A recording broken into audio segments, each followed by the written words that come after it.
What a day for a Sunday morning drive, huh? All right.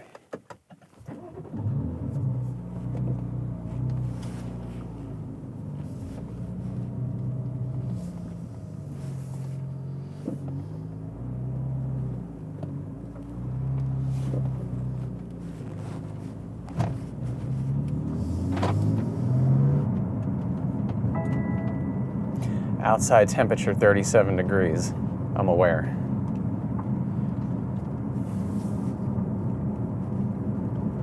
But it's cloudy, overcast. A little later than I meant to do this, but all good.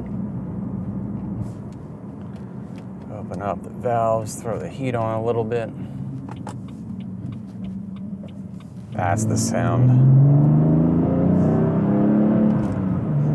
I like this talk and drive format. I should do this more often. But yeah, so January 22nd, 2023. It's 1 year since I uploaded my first YouTube video, which is pretty cool. I'll explain why later.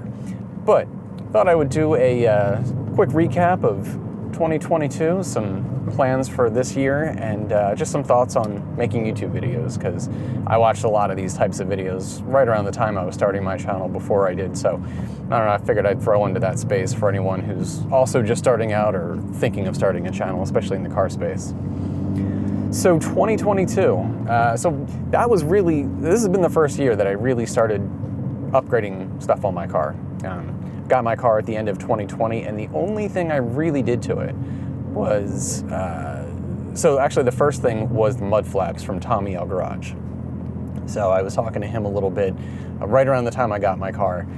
He has a great channel, and we had the same exact car. He has a 2017 M3 in Yasmarina manual with a sunroof. So almost the exact same car, pretty much the exact same car.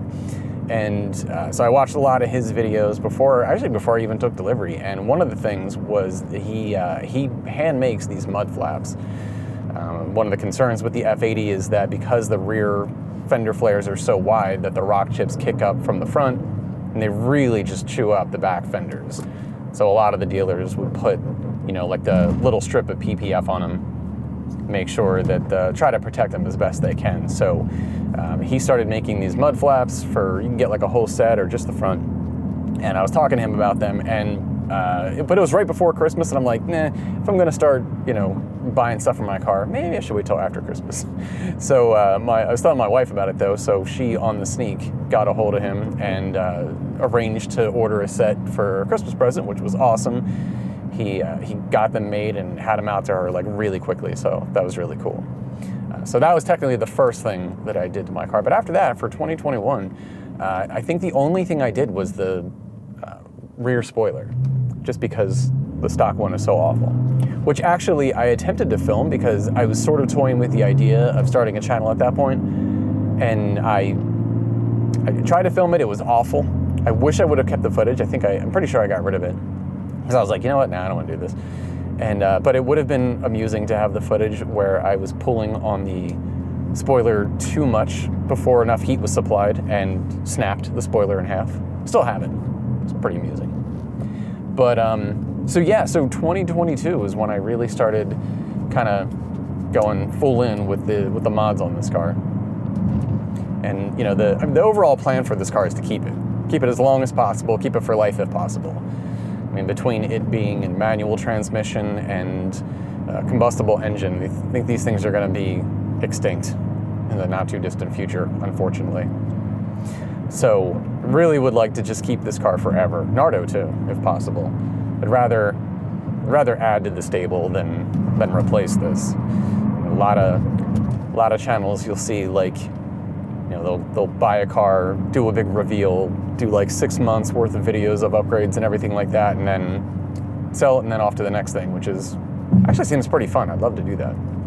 Maybe someday. But for these cars, yeah, these are keepers. So really the mods and everything I put into this is just, incremental and stuff for the long term. But for 2022, I think I'm actually pretty happy with the progress. So it was a lot of little aesthetic updates, like the Carbon X intercooler cover and hood latch and rear tail lights, front lip, stuff like that. But also some big projects too. I mean, intake, charge pipes, J-pipe, exhaust. You know, there was some pretty big projects, especially for first time modding a car, like really modding a car. So overall, I am pretty happy with the amount of stuff I got done with this thing in 2022. And for this year, I mean, it's really just more of the same, but better. So I don't know that I'm going to get through this entire list this year. Like I said, this is a long-term project, but you know, I'd love to do some wheels at some point, which is going to be kind of tough because I love the 666 competition wheels. So finding a suitable replacement for those is going to be tough, but there are a lot of great options out there. So I'd love to do some wheels, love to get in some downpipes. What else? Probably a lot of other, you know, continuing the sort of aesthetic odds and ends. I mean, there's still a lot to do. Love to finish the carbon fiber on the bottom, so do the side sills and the rear diffuser. Probably start focusing on the interior a little bit. I'd love to replace the steering wheel. You know, stuff like that. I don't know if I'd ever change the seats out, but maybe. But in any case, there's a long list of stuff. Again, I don't know if I'll be able to get to it all in 2023, but here's hoping. The other cool thing about 2022 was first year really doing car shows.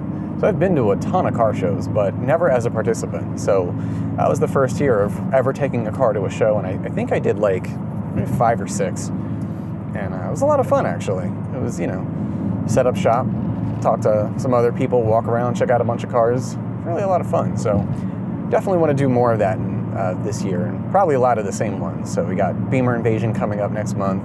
That's going to be awesome. If Lancaster Supercar Cruise does their thing again, definitely do that. I missed out on Keys Auto Show last year, so if that happens this summer, hit that up. But also, like, the Beers and Gears was pretty cool. You know, local meets, stuff like that. And filming, I love filming them too. They don't attract as many views, but they're still fun to film and put out. So, as for the videos, you know, definitely do more mods, more maintenance. I'd love to get into detailing a little bit. So I think that I'm kind of right on that edge of avid car washer and enthusiast hobbyist detailer. Amateur enthusiast hobbyist detailer. So got some video potential there. More car shows and more V's. I love the talk and drive stuff. Kind of have some other topics that I think would be interesting to cover or talk about, you know, whatever. So definitely have more content planned for this year. So as for starting a YouTube channel, this has been a really fun process over the past year, and I'm glad I'm still sticking with it because I have this really obnoxious habit of getting into a hobby or something that I think I'm going to want to do. And then I research it to death. And then before I'm even ever actually starting, I'm bored of it, and it's move on to the next thing. Done that with a ton of things. And it's just I'll just go down rabbit holes of researching, and then by the time it's ready to, actually start or put something into action, it's I'm kind of bored of this. So that usually happens and lasts about a month or so. So I was really careful not to do that with this because I really wanted to, endeavor to make videos and stuff.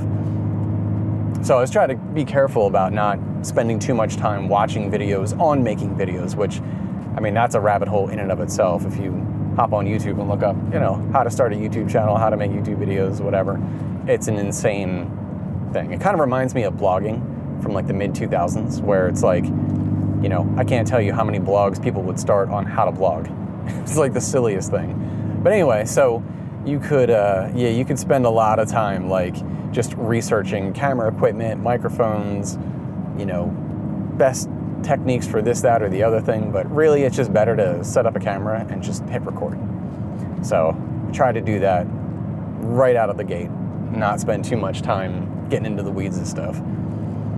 Knowing that it was going to be, the early videos were going to suck, and over time you refine your process and get a little better at this or that or whatever, and I feel I'm still very much in the learning phase, only a year in, so, but they're still making videos. I still love the process, so I'm happy about that. And I actually think the editing process is probably more fun than the actual filming.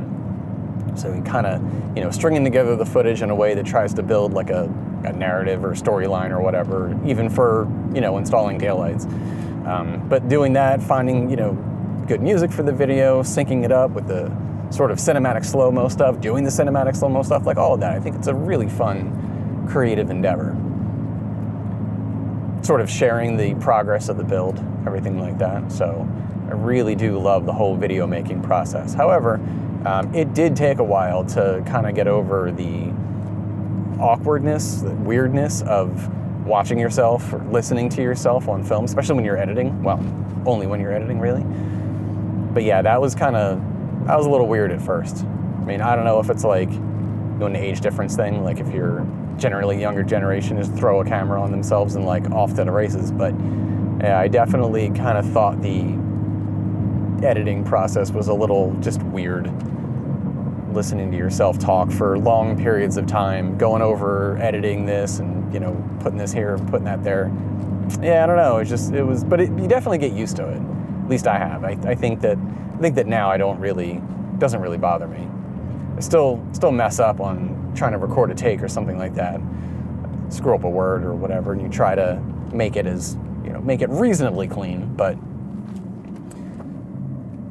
I don't remember at what point I kind of got comfortable with the editing, but it was almost one of those things where I kind of didn't really notice it. At some point it was like, oh yeah, this doesn't really bother me anymore. Not that it was really a bother, but again, it's just a little weird. I'm pretty sure there's other stuff I wanted to talk about in regards to making YouTube videos.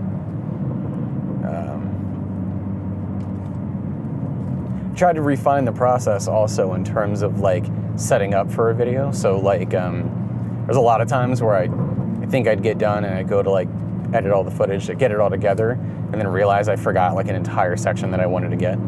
So it's like start implementing things like, maybe writing out a list of shots that you think you're going to need, or, stuff that you want to mention, which I usually forget, which is why I always have lengthy descriptions. Usually it's because there's stuff that I forgot to mention, but all good. Part of the process, I suppose. Man, this is a pretty wild part of town. It looks kind of ordinary over here because it's just neighborhoods, but over here it's really interesting old farm buildings and stuff.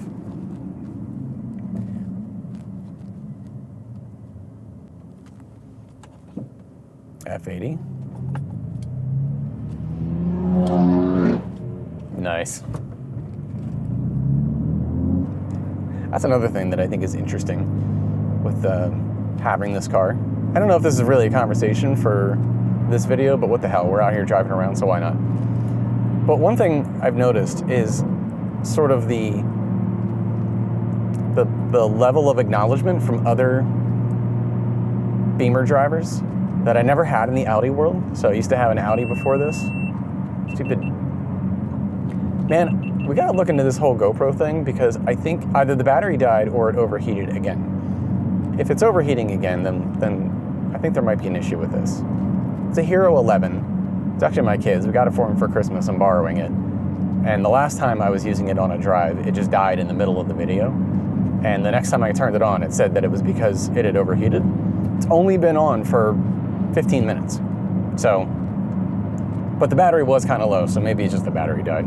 In any case, But anyway, so Beamer drivers, right? So when I had the Audi, it was like, and maybe because it was, wasn't anything special, it was an A5. But there was never like that sort of Audi driver, like, like, hey, like Jeep drivers are always waving at each other. You really didn't get that in the Audi world, but like, man, almost the day I got the M3, it was like, you kind of have that sort of, that wave going on. So I don't know if that's just as common in the BMW community as it is in the Jeep community, but especially with other M drivers, that's almost like necessary. So that's been kind of weird to get used to, but it's pretty cool. Anyway, so YouTube videos, kind of sum that up. It has been a very interesting process, a lot of fun, really enjoy it. And, sometimes the editing is more fun, sometimes the filming is more fun, trying to get the right shot, whatever, like sort of using the drone here and there, which I definitely want to do more of, because, man, there's so much good creative possibilities there. But yeah, it's so much fun doing these. It's also a good excuse to get more mods. So I'm like, hey, hon, I gotta make another video, need another mod. So that works out pretty well. I feel like I'm gonna edit this and realize that like there's huge chunks of stuff that I meant to talk about and totally forgot. That's all right, because there's always an opportunity for talk and drive video. You know, another thing that happens is that I go through editing and I think that like, you know, the enthusiasm of the delivery is more than it actually seems. And then I'll be watching this and be like, this sounds so, like, you sound like you're bored. You sound like so flat affectation in your voice, you know, yada yada. Be like, I don't know, I thought it sounded more upbeat at the time that I was talking. That always happens. So I usually try to make this more casual, more conversational, as if like, you know, if I'm doing installing a mod or something, as if like we're both just hanging out in the driveway, you know, talking about whatever it is that we're installing. So usually I try to deliver that approach, although sometimes I do notice, again, a very sort of like flat, monotone delivery. So that's kind of a work in progress. All this stuff is really a work in progress, really. Like, you know, it's only been a year. We've only done, what, like 20-something videos that were, if you know, don't include shorts. So yeah, it's definitely a learning process. I would imagine you refine it over years if you're still doing it. But the delivery is always the thing. Try to make it interesting enough to listen to, but not unrealistic as if we were hanging out and how I would normally talk. That's an interesting balance to find.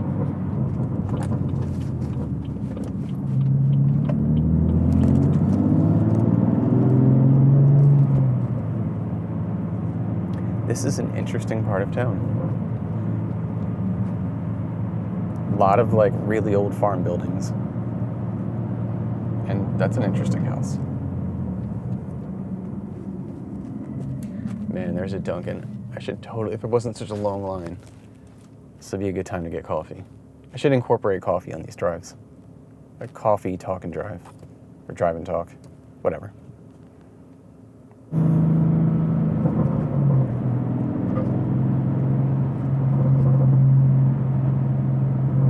I think the little pebble that was in the rotor just freed up. So if there's any one thing about this, there's a whole video I want to do on like a couple things I don't like about this car. I figure since I'm like usually gushing over it, I could stand to mention some things that I don't like. But my number one thing that I hate about this car is the little pebbles and stuff getting stuck between the rotors and the heat shield. It is an awful sound. The first time you hear it, it is absolutely jarring. It sounds like Freddy Krueger's glove just got caught up in your wheels. It's this horrible scratching metallic sound. And I think it gets worse as you accumulate sort of debris in the heat shield. And it's a terrible design. Never had a car where that has ever happened, but it happens, I don't know how, like, not real frequently, but once you start building up some stuff, the incidences are more common. So at some point, you have to like clean out your heat shield or the debris behind it if it accumulates. But man, you get a pebble in there and you can just hear that like metallic scratching, spinning sound, and it's awful. And then, but it is kind of gratifying because at some point, like as you're driving, you hear it like change pitch. So it's almost like the pebble is on the inside. It starts working itself out and you can hear it like when it kicks out. And it's like, oh, thank God. So I've had one stuck for, I think, a day or two. And it's deceiving. Sometimes you think it's gone. And then you'll come up to a stoplight or something like that, start up again, you hear it again, and it's like, ugh. It's really annoying. Is this a stop sign? I guess so. No, I think it's still there. Well, this is an interesting town. Building full of VW bugs.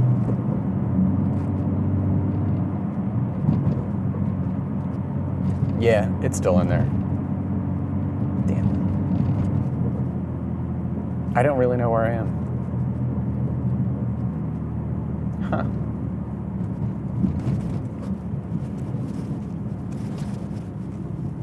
Yeah, I'm not sure where this is. It's kind of the fun of driving somewhere where you have no idea where you are.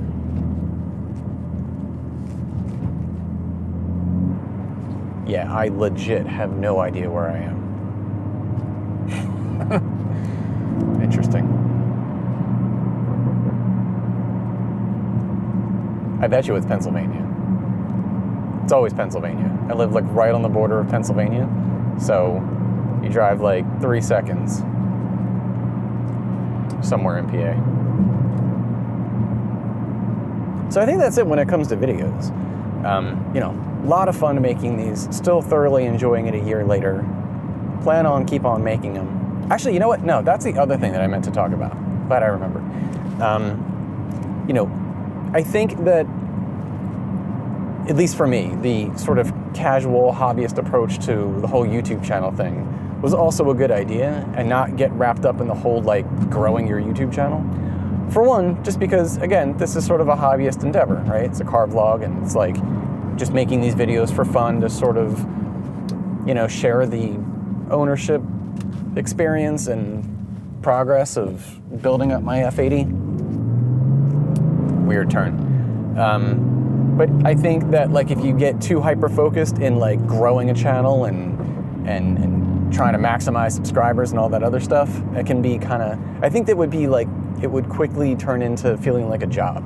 Unless you were like, unless that was going to be your job, then I could see the fun of like trying to figure out how to, you know, how to quickly grow. But for something that's, again, more of a hobby, you know, more of a sort of a fun creative outlet, I definitely think that you could kind of ruin the experience if you were too focused on growth, too focused on, you know, monetization, stuff like that. I think those are other pitfalls that you go down besides the whole overly researching how to even do this stuff.